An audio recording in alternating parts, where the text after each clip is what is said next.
জোরে বলুন সুবহান। বেলালকে আযান দেওয়া হলো না, কমপ্লেন করে গেল, ইয়া রাসূলুল্লাহ ও শুদ্ধভাবে আযান দিতে পারে না, ওকে বরখাস্ত করুন, পাল্টে দেন, কেননা আযান শুদ্ধ হয় না, কেউ ভালোবাসে না। আল্লাহ রাসূল ডাকলেন, বাবা, ও বাবা বেলাল, এদিকে এসো। ঠিক আছে, তুমি আযান আজকে দিও না, তোমার নামে যখন কমপ্লেন করেছে তুমি আযানটা আজকে দিও না বাবা।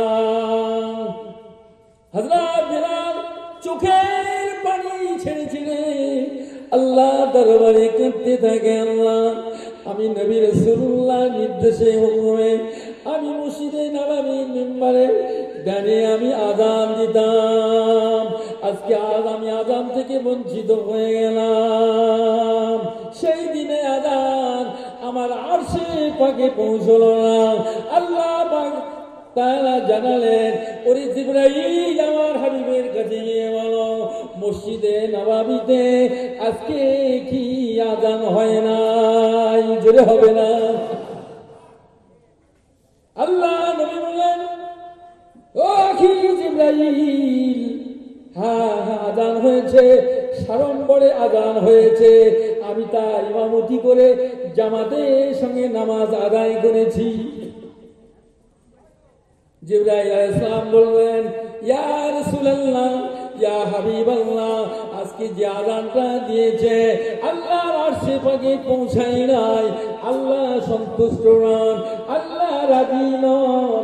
আমার আল্লাহ তাআলা আমার দ্বারা খবর পাঠিয়ে দিয়েছে, ওই আপনার বেলাল দেওয়ানায় নবী, দেওয়ানায় রাসূল আশিকি বেলালকে ওই মসজিদে নববীতে আযান দিতে বলো। আল্লাহু আকবার বলেন। এসব মহব্বত জিনিস। আল্লাহ নবী হজ পাকে গেলেন, মক্কা শরীফে গেলেন, আল্লাহ নবী আল্লাহর হাবিব তিনি কি করলেন? কাবার সাদিতে জোরে নামাজ। বেলালকে বললেন, বাবা বেলাল, কাবার সারে উঠে যাও, আযান কেন দিয়ে দাও, আযানটা দিয়ে দাও, আমার বিলম্ব করো না। হযরত বেলাল সিঁড়ি বয়ে কাবার ছাদায় উঠে গেল। কাবা শরীফের ছাদে উঠে গিয়ে চিন্তা করতে লাগলেন না। বেলাল ইচ্ছা অনুযায়ী নফসানিয়াত কিছু করেন না, তিনি যা কিছু করেন আল্লাহ রাসূলের হুকুম নিয়ে করতে।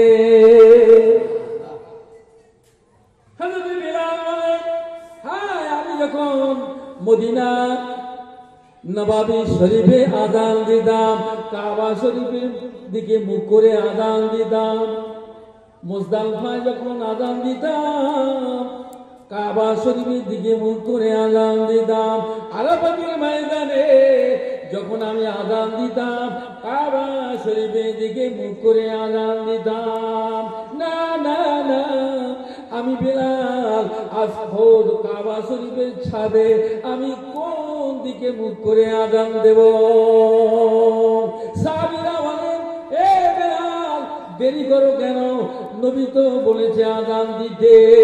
ও আল্লাহ নবী, সাহাবীরা তোমরা বুঝতে পারো আমি বেলাল আযান দিতে পারি না। আল্লাহর হাবিব তখন বললেন, বেলাল রে, আমি নবী রাসূলুল্লাহ যেদিকে আমার দিকে মুখটা ফিরে আযান দিয়ে দাও।